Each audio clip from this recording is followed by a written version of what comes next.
Hey, welcome back, ladies and gentlemen. Getting right back into where we left off before. So, Mehdi just told us in Facebook a little minute ago. And by a little minute ago, I mean like 2 minutes ago from when we dropped, and now we're back on because this is live again. Here's the headline from USA Today. Amy Coney Barrett has passed the Senate Judiciary Committee with a vote of 12-0. Now, that might... I watched it live, bro. It happened. Did you? Yeah, I was watching it before the show. And Lindsey Graham just acted like it was another day at the beach. He was just like, "All right, we got 12 more judges. We got 12 more judges to confirm. Let's keep going." They had 12 district court judges they were confirming this morning as well. No Democrats showed up. I know, but here's the weird thing. But they're all using that extra time to just do like long speeches. Like I got bored with Mike Lee's. It was just so long. Well, but it also throws this major monkey wrench in the entire system of how we do government. I mean, listen to this from USA Today. The Senate panel charged with vetting Amy Coney Barrett's Supreme Court nomination voted to approve her Thursday in an important step in her confirmation to the high court. So obviously it's not the last part, but we're going forward with the Senate Judiciary Committee. 12 Republican members approved her nomination in a vote of 12-0, setting up a final vote Monday before the full Senate. Now, here's what Sean was talking about. But it wasn't without drama. Democrats boycotted the hearing, hoping to stall the process by withholding a quorum. The panel's rules dictate that at least 2 members of the minority, in this case Democrats obviously, needed to be present to approve her nominations. But Republicans cast aside the effort and voted without them. So I don't even know. Given the rules as they currently stand, does this even count? Or does it even matter that this would even count? I don't know what to make of any of this anymore, man. I just don't know how government is done anymore either, because people play such childish games up there. I want to get back to this story about the Joe Biden thing. I think it's important. We got the debate coming up tonight. Zig, I don't know, but did you make anything of this? Does this matter? If you need 2 members of the minority there and they're just not there, does this actually count? Does the changing the rules on the fly matter? Did what Republicans do today, is it just grandstanding as well? Are we actually going to have a vote on Monday? Any of that stuff, man. What do you think?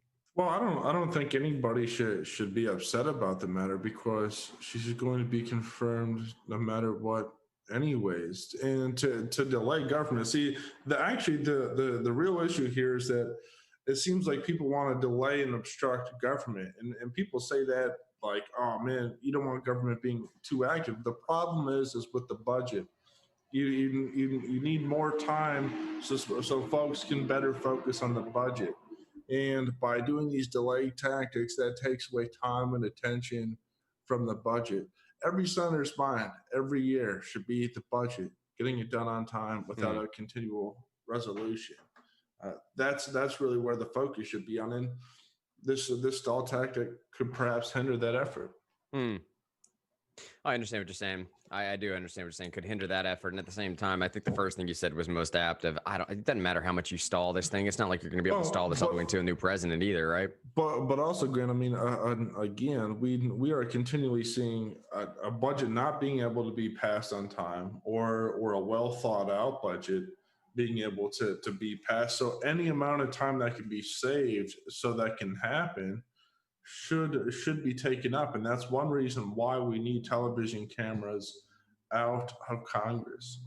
Those delay Congress and let senators grandstand for far too long. We need to take cameras out, replace them with transcriptionists from newspapers, so that way they can be printed in print. But we need cameras out. Let me ask this, though. I mean, at some point, though, I don't know. If Facebook and Google and Twitter keep doing what they're doing, people are going to be viewing a very selectively curated version of what the news is, or arguably is not. I mean, what Mehdi brought up a second ago of Twitter has now been called to answer for some of their indiscretions over the last few days. And Sean, if you want to, we can get back to that video about Biden surrogate saying that the point of me building up that video before about Hunter Biden's emails was even the Biden surrogates are saying right now, quote, "I don't think anyone is saying that they are inauthentic." So I guess if you want to put a positive spin on that, I mean, putting it not a negative statement, putting it in the negative, but putting it in the positive, that would basically say that, well, everyone is sort of complicit in the idea that they are authentic. The emails are from Hunter Biden's email chain. Same thing that happened with Hillary Clinton in 2016. When the WikiLeaks dump came out about Podesta and the inner dealings with there and all the weird stuff that was going on behind the scenes and the coordination with the DOJ and the DOJ's coordination with media outlets and how media was actually running stories by the Hillary Clinton campaign and getting approval prior to actually publishing those stories. Now, Hillary Clinton wasn't denying any of those. Hey, play just the first couple parts of this, Shine. And this, I don't know who this dude is. He's like Tucker Carlson light. I don't exactly appreciate the way he approaches this, but it doesn't necessarily matter. Just play a little. Stand by your statement that you did not discuss any of your son's overseas business dealings. Yes, I stand by that statement. Yeah, but that doesn't seem true anymore, does it? Leland, thank you so much for bringing this up, and I really appreciate Jillian pressing Steve, the representative from the Trump campaign, on the fact that so much of this is unconfirmed. Okay, so Jenna, it's real simple. You say it's unconfirmed. Tell us what parts are not true. I mean, Hunter Biden knows what emails he has and hasn't sent. Are you saying in the campaign saying that these emails aren't his? It's unclear to me. I would say that what's so important right now from both the American citizen and the media, yourself included, Leland, is to continue to ask clarifying questions about this, why the FBI is investigating. But it's imperative to note that the NSA told Trump that Giuliani was being played by these emails. But again, Jenna, the easiest thing in the world to do, stop with all the obfuscation. The easiest thing in the world to do would be to say these aren't Hunter Biden's emails. Nobody, including Hunter Biden and including the campaign, has said it. Listen to the one time Joe Biden was asked about this.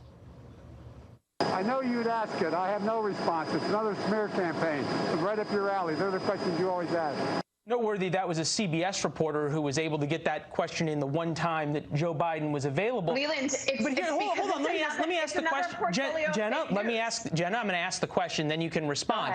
The question is this.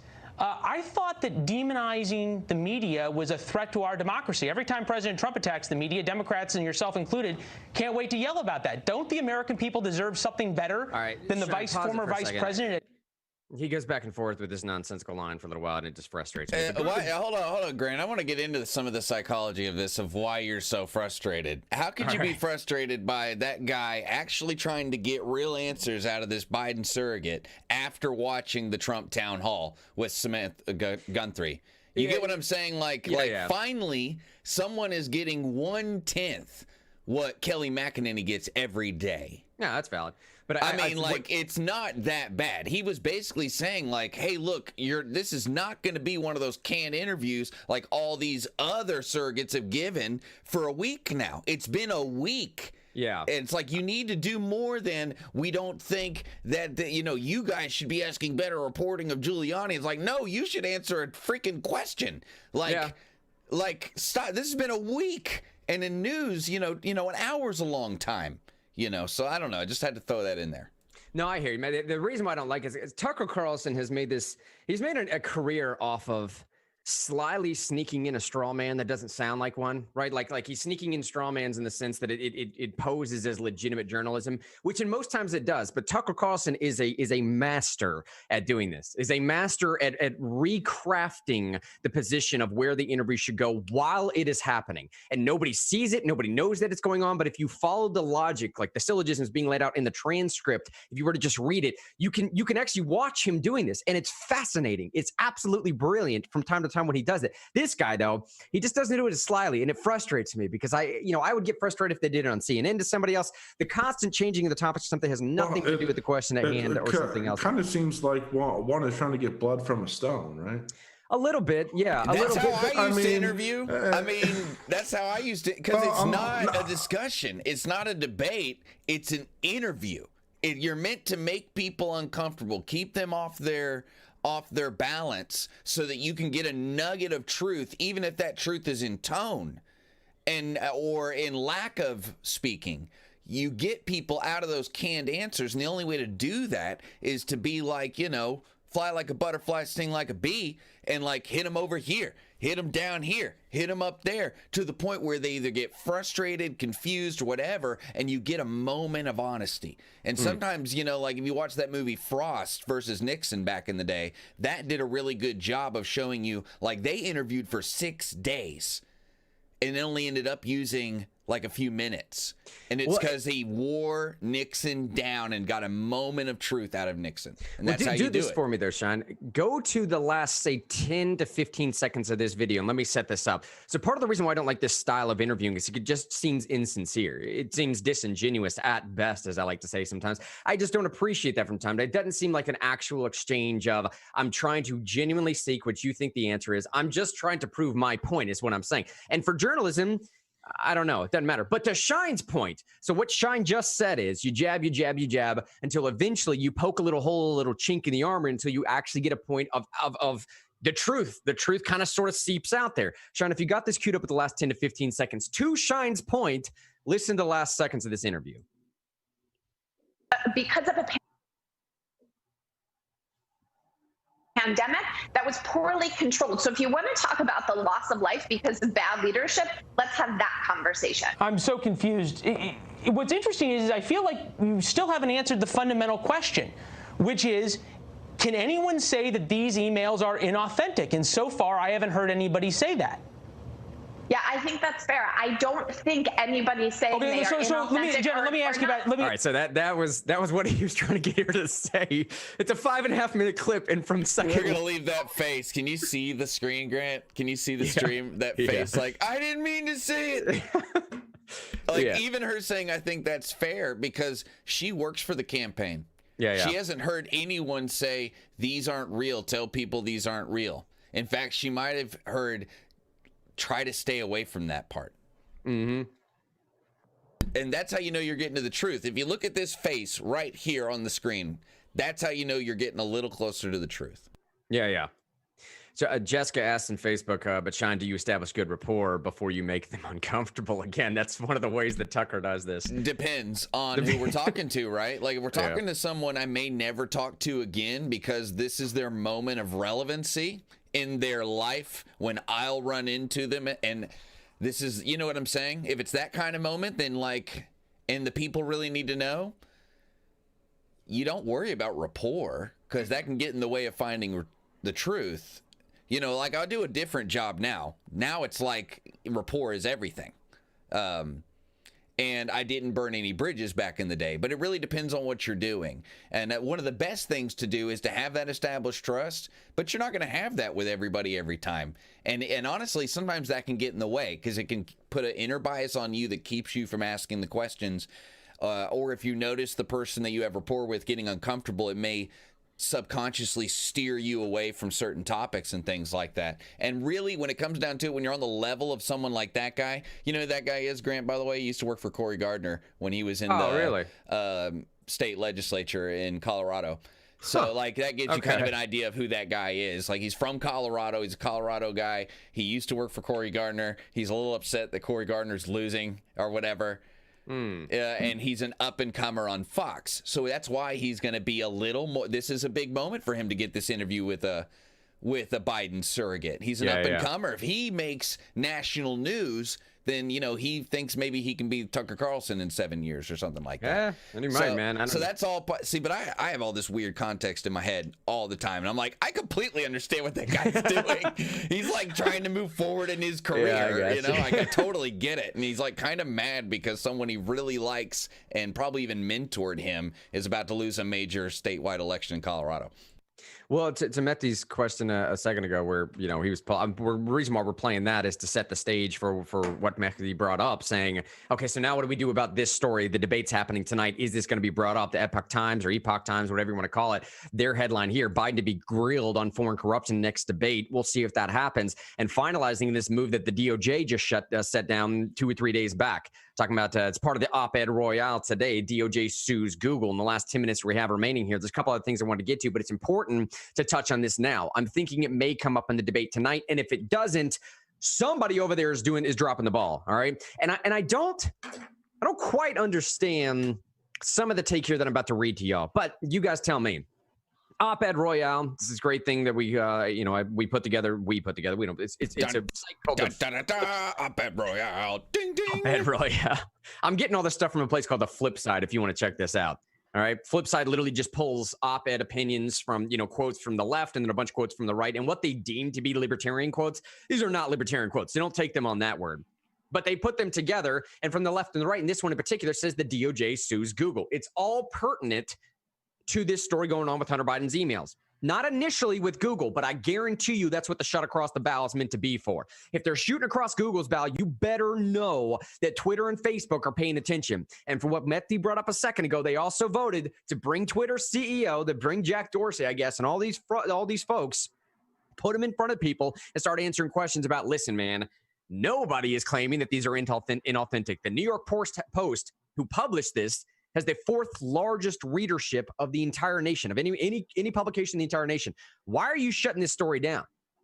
So the DOJ sues Google. The Justice Department on Tuesday sued Google for abusing its dominance in online searches and advertising. The case filed in federal court in Washington, D.C. alleges that Google uses billions of dollars collected from advertisers to pay phone manufacturers to ensure Google is the default search engine on browsers, which they do. Apple, they pay tons of money. Like they said, billions and billions of dollars to make sure that when you're searching on an Apple iPhone, it will go through Google. That stifles competition, they say, and innovation from smaller upstart rivals to Google, and harms consumers by reducing the quality of search and limiting privacy protections. Now, Google has vowed to defend itself, responding, saying, today's lawsuit by the Department of Justice is deeply flawed. People use Google because they choose to, not because they're forced to or because they can't find alternatives. Well, kind of. I mean, nobody's DuckDuckGoing or Yahooing because they're terrible products. So what do you want to do? I mean, sort of yes, but sort of no. I mean, it's you know. What we really need to find out is if Microsoft has some back-end deal with Google, that the only reason that Microsoft has Bing is so Google can claim it's not a monopoly. I like that, dude. That's awesome, right? I'm not making a joke. No? Yeah. I am not making a joke. They've proven that they coordinate they've coordinated on other actions together that were borderline antitrust. There is, and because Google is a part of a much larger company called Alphabet that is humongous, that is much bigger, and there's no way of knowing the value that could be exchanged between Google and Microsoft as far as cutting up market share. Because that's honestly the game these days, because there's so many big tech oligarchs. It's like, okay, we're going to take this slice, you take that. I think that's the kind of thing that the DOJ needs to investigate. I don't know how you look into it, but I think one of the biggest cruxes of it is like, everybody knows that Bing is not the best, and like nobody uses it. I think part of the reason it exists is so Google can claim that they're not the monopoly. And they're like, we have competition. We have Microsoft. Look at Bing, right, yeah, right. Even though, like, that's obviously not a major initiative of Microsoft. No. Obviously. And it's not obvious. Like, if Microsoft was really being a free market company, they'd drop it because no one uses it. But why do they keep working on it? And I don't know. I think that's a big part of it. I really do. And I feel like Apple has the App Store, and that there's certain things, there's market share they chop up between the Google Store and the Apple Store, saying we'll stay away from this if you stay away from that. I think those are the kinds of things, those coordinated actions, are really where the DOJ could find some juice. But anyway. Well, I think that there probably is some coordinated action, but the issue is that vengeful Republicans shouldn't be going after tech companies in this manner, and should instead seek to build their own networks and products. It's just not right to sue a company out of vengefulness. And truth be told, Google is a mostly useful and mostly good product. It's a good product. What vengeful Republicans ought to do is do a better job, have more grassroots podcasting, have more shows like this. If you're really that mad, start your own thing. The biggest things on the internet besides the platforms are conservative content. And that's conservative content has been king since 2013. Conservatives have been using entrepreneurial spirit. And I am happy that Republicans are just trying to make sure that there's not criminal activity that's keeping people from being able to succeed in their entrepreneurship. And I also feel like they are the current setup where they have a government protection that other media outlets do not have, that other companies do not have, is a distortion in the market. It's not a free market when they have these government protections, and not to mention they're using a service to gain this market share that was invented by the U.S. government. The internet was invented by the DOD. Just like the U.S. government owns radio waves, it owns television analog waves, and other people license them, I think there should be a similar function for the internet.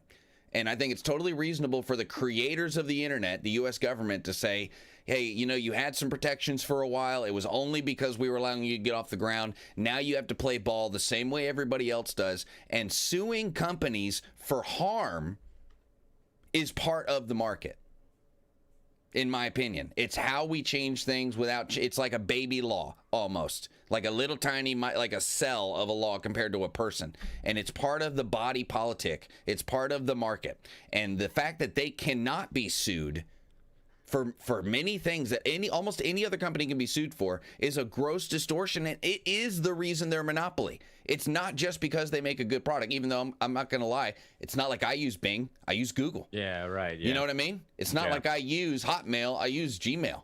You know, for conservatives to sit around and say, oh, I can't do anything until the big DOJ makes a big lawsuit. I'm so helpless. I'm a victim. I'm being screwed. That's fundamentally absurd. What you can do if you're really upset is go out, look for organizations that have common interest, and volunteer your time. Are a lot of Republicans doing that?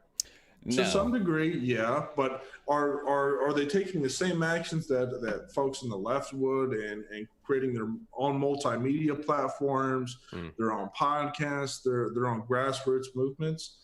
They're not always doing that outside of what some organizations are. So I guess what I'm trying to advocate for is if people are really upset, go out and create something. If you're upset with the existing structure, go out and create something. I invested in the stuff so that I can create something, so I can be a part of Real News. And I was just an ordinary guy, just like anyone else. And if I can do it, and if I can build the skills, I don't see why anyone else can. Well, let me give this to y'all real quick, because what I find most strange, especially coming from this version here of allegedly aggregating op-eds from the left and op-eds from the right, is this is entirely flipped with how I would have seen this go down. You can follow in the show notes section you want. I think this is the only place it's here because I pulled from an email that they send to me. There's no website link to this, although I think you just go to theflipside.com or something, but it's within the show notes. This is what they say. From the left, they say the left, meaning skewing Democrat, the left generally supports the lawsuit and calls for further action to curb the power of big tech. Conversely, they say, the right is skeptical of the lawsuit. I'm like, what? I mean, maybe. I don't, what?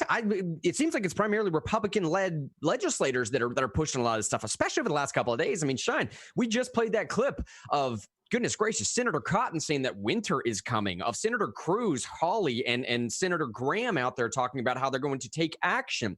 Mehdi brought up this morning on the idea how they ruled 12-0 that they're going to pull in these people from Twitter. Those are all Republican-led efforts, but nevertheless, they say from the right, this is what we're getting from the National Review. This is the editorial board of the National Review. Quote, and American antitrust laws are broadly written, and the prevailing legal standards have changed over the years. The dominant and most economically sensible approach to enforcing these laws, however, remains the one that Robert Bork laid out in 1970s anti-competitive behavior, saying anti-competitive behavior becomes a problem when it harms consumer welfare.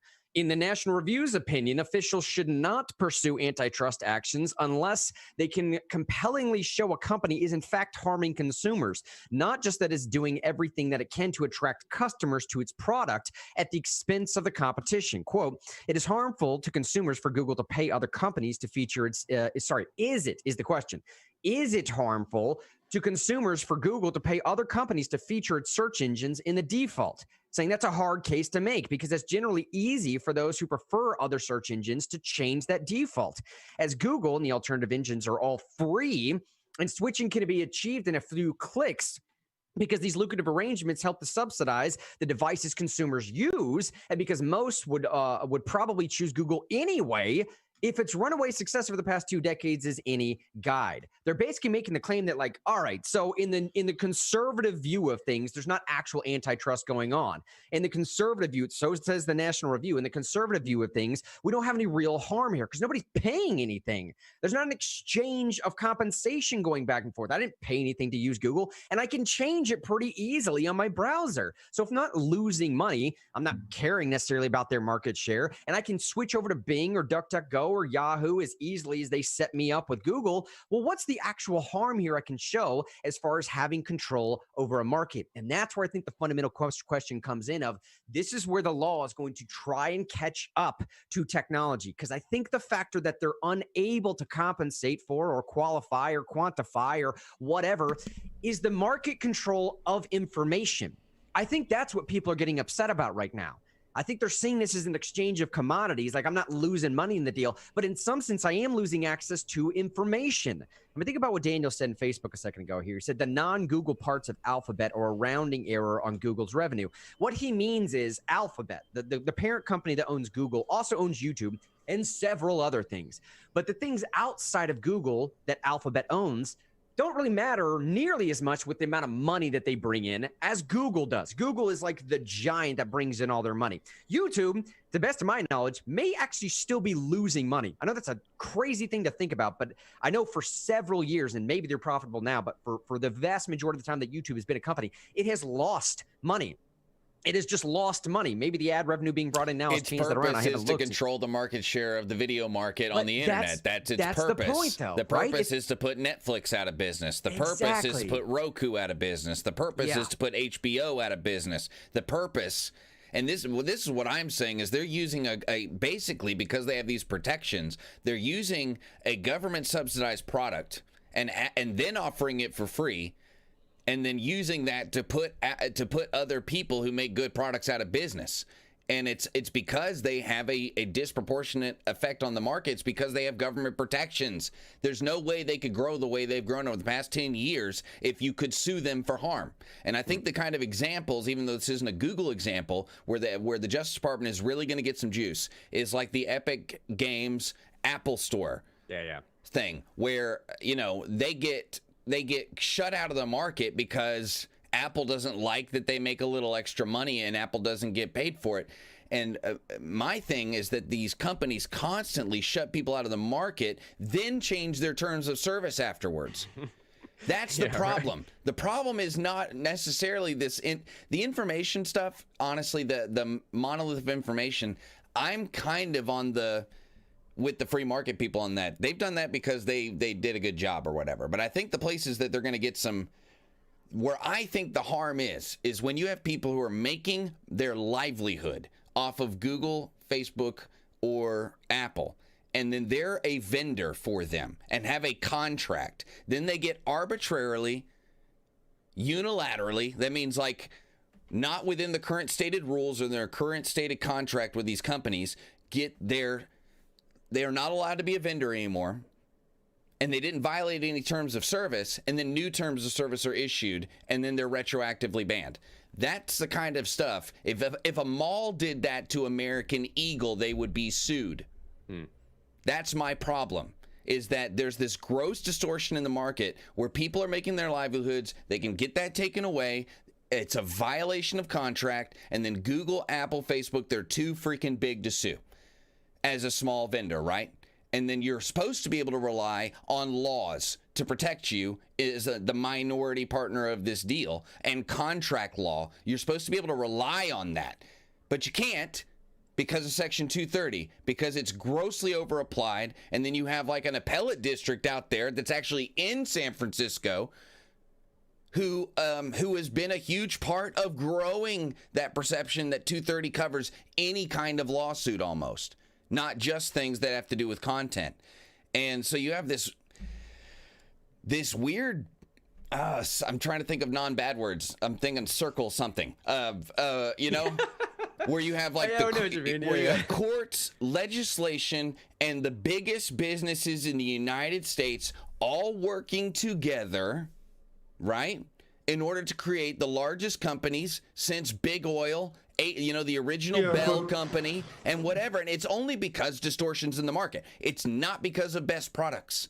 Well, no, but part of the issue is that Republicans aren't really interested in any substantial way of actually challenging these products with products of their own.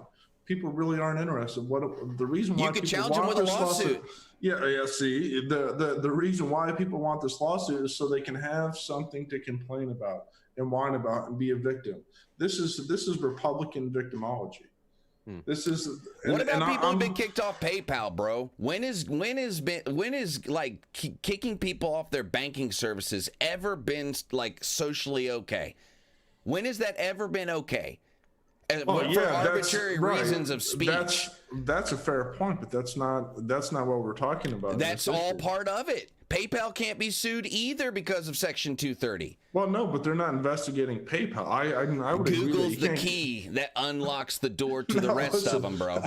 I know that. Well, I don't know if that's true. Because they're the biggest fish. True. If you can wound the biggest animal in the jungle, then all the other animals are scared. It's a hierarchy thing. But also, I don't know how many groups are being kicked off of PayPal. I don't know what. I'll start sending you articles. It's not about percentages. One is too many, I think bro. It is. One is too many, and entire companies have been. Like InfoWars was kicked off PayPal. The Proud Boys have been kicked off PayPal. A number of the people who've been banned from Twitter and Facebook have been kicked off PayPal. You think that Alex Jones didn't know that he was going to get kicked off these things?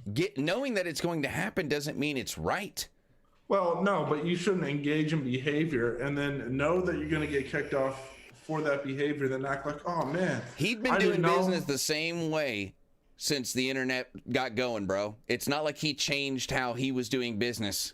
The internet changed, and there's nowhere to sue because he was making money a certain way. He was retroactively, and he's a good example, but there's literally hundreds. There's hundreds of Facebook groups who have gone through the same thing, Republican and Democrat, by the way. It's Democrat anti-war people who have been taken down off YouTube and Facebook, not Democrat woke folks. It's the old Democrat anti-war people. And I just want Google to face the same consequences that a mall would face if they did the same thing. That's all. The problem, again, here is people getting worn down by watching this stuff and not taking any meaningful action afterwards. I understand people want a lawsuit in the name of fairness, but if you're getting worn down and if you're not going to create or make something new and then use that as a scapegoat for you not taking action, that's not right.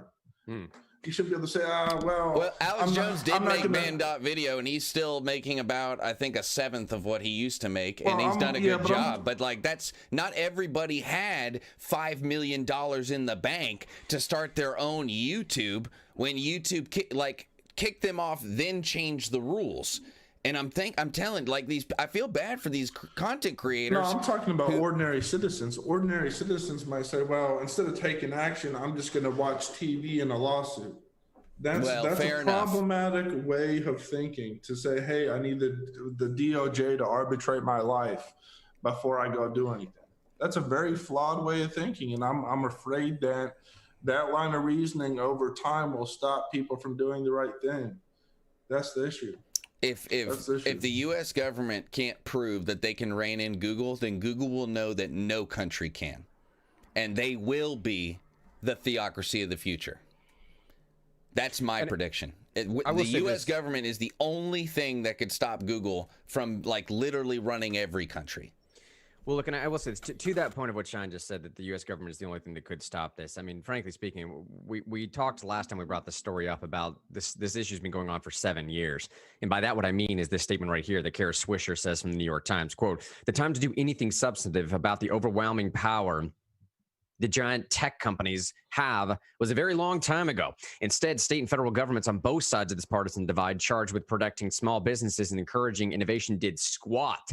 Going on to say, it was in early 2013, this is what I'm talking about, in early 2013 that the FTC commissioners decided unanimously to scuttle the agency's investigation of Google after getting the company to make some voluntary changes to the way it conducted business.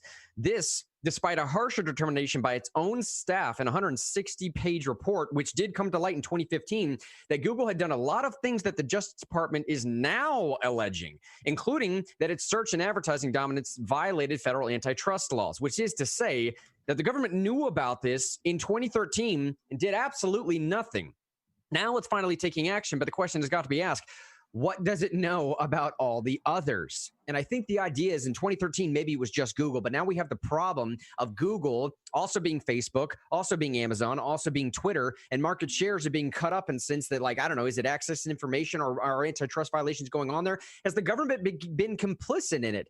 And to Zig's point here about the other idea, Mehdi just said in Facebook a second ago, look, there are conservative organizations like Parler out there. They're just not nearly as influential as Twitter. There are some companies that are trying to do that. And in some sense, man, I do think the one point that we're all missing here is like, we all have a bit of personal responsibility in this as well. Like, if we really wanted to take Google down, we could all just start duck going tomorrow. I mean, we could absolutely do that if we wanted to. Also, Grin, I want to mention that in the 60s, there used to be a vast network of grassroots broadcasters that used to have a substantial influence on the American electorate. That has happened in the past. People could do the same thing now. They could set up a podcast from their basement, wherever, and influence people in a way that YouTube couldn't, Fox News, whatever. People have that choice. That's real. If you're really upset, you can start your own broadcast, and it used to happen in the 60s. There's a paradigm. There's a perfect example. And you can't say, well, big radio, big companies didn't exist. That's not true. They did. People chose grassroots broadcasting, and it was effective, and it reached out to a lot of people. So much so that, if my understanding is correct, JFK worked to kind of censor those people. Nevertheless, you can do grassroots broadcasting if you're upset. I worked at radio stations, bro. If Google had to work under the same regulations that radio stations did, they'd be out of business. There's no way Google could do what they've done, or Twitter, what they did last week when they banned a government website and things like that, when they kicked people. If you did stuff like that, messing with elections, you would lose your radio license so fast it would make your head spin. No joke. They'd walk in, they'd say, you don't have a license anymore. It's up for bid tomorrow. And everyone at your office is fired. You cannot do what Google, Twitter, and Facebook have done just in the past month with banning that story, interfering with elections. That is a big deal. You can't do it on the radio. You can't do it on television. I'm not saying it's not a big deal, but I'm also saying this. If you're not the dominant market force, then of course you have to understand, going into it, you're going to fight an uphill battle, and you have to accept that and do it with glee, and it can be done. I think Google should have to get a license. Twitter should have to get a license, just like radio stations and television, analog waves. And that's that. I've been. It's very unlike me, but you can ask Grant. I've been going back to 2017. I said that there needed to be a quasi government takeover of these companies. That's how passionate I am about this. It doesn't need to be a lawsuit. I think there needs to be a cybersecurity department as big as Homeland Security, and they should also regulate these major companies, including Amazon, PayPal, and not just the information companies, but also the financials and everybody else. And mostly because I feel like these companies having more power than the federal government and being international companies opens us up to national security issues. I mean, we just had the New York Post come out the other day saying that Chinese nationals are running the hate speech department of Facebook. People who were educated in Beijing, Nantong, and other places like that. People who are if they're educated in Beijing, only like 1 in 10,000 people get to go to freaking college in China. And if you got a doctorate degree from a Beijing place, I think it's a 50-50 chance that you're a CCP operative. And like, even if that being a chance that Communist Party Chinese people are running hate speech algorithms at Facebook is enough to say that that's bad and that the government should protect me from that. Like, I don't want people who are part of the Communist Chinese Party controlling speech in the United States. And I feel I agree, but it's incumbent upon senators to reach out to people to make this point. It's not necessarily the DOJ's responsibility to make the case that This is a national security issue. This is what senators should be doing. This is what representatives should be doing. Well, I agree 100%. That is their job. And so, yes, you could use government to address the issue. On the other hand, politicians could do their job in reaching out to people to curb the issue. I mean, and furthermore, it doesn't seem like the public is really concerned with abuses of power in China. They're not. If they were, there would be a 0% viewership of the NBA. The NBA is a Trojan horse for the Chinese government into America. Totally agree on that too. Does anybody care? No one cares. I mean, no one would buy iPhones too if that's the case. You're valid. You're right about that. I mean, once they start putting suicide nets up at these Foxconn facilities where they're making your iPhones, which is a true thing, by the way. If you don't know that, they put suicide nets up on the edge of the buildings and in between the stairwells because it's such apparently bad work conditions where they make iPhones. People are just killing themselves instead of that. I mean, they literally have situations where it's an entire complex where you live, sleep, eat, breed, and breathe there. You go to the little facility, literally it's on campus, you sleep there, they feed you there. You never leave. You never leave this spot. You just go make iPhones during the day, and then you walk back to your little dormitory and you stay there, and you just constantly repeat that process, man. And apparently it gets so insane for some people that they literally take their own lives. Going out of the show here, let me start where we began. Let me start where we began. End where we began. Goodness gracious. James said in Facebook, Google revealed that YouTube made $15 billion in profit last year, but importantly, Google generates $137 billion in annual revenue. So $15 billion of that 137 goes to YouTube. And again, I think the point that Shine's been making here is that it's difficult to compare just straight numbers across the board because the comparative nature of these market forces are something that from time to time is intangible. You can't necessarily compare by way of $15 billion worth of revenue what the control of YouTube does, what the control of storytelling arguably does, what the control of video dissemination of information does. If you want to get a message out there, people are typically going to YouTube to throw it out there. I mean, you could throw videos on Twitch and Twitter and a few other things right now, but YouTube is like kind of it is in the name. It's your tube. You make the stories. And from the beginning of time until I believe the end of time, maybe the second coming, we'll see what happens with the rapture. It is going to be those stories, the narrative itself that will pull people's heartstrings and ultimately what makes more people to decide to do one thing as opposed to another. In that vein, I think part of what China's talking about, when I asked this morning for anybody that has this property tax issue that's affecting them at their core, at their person, if you're living in Davidson County and you just received your new property tax increase, the reason why I'm asking us to tell stories is because that is one way that you can cut through what I call that nonsensical minutia that saturates mainstream media.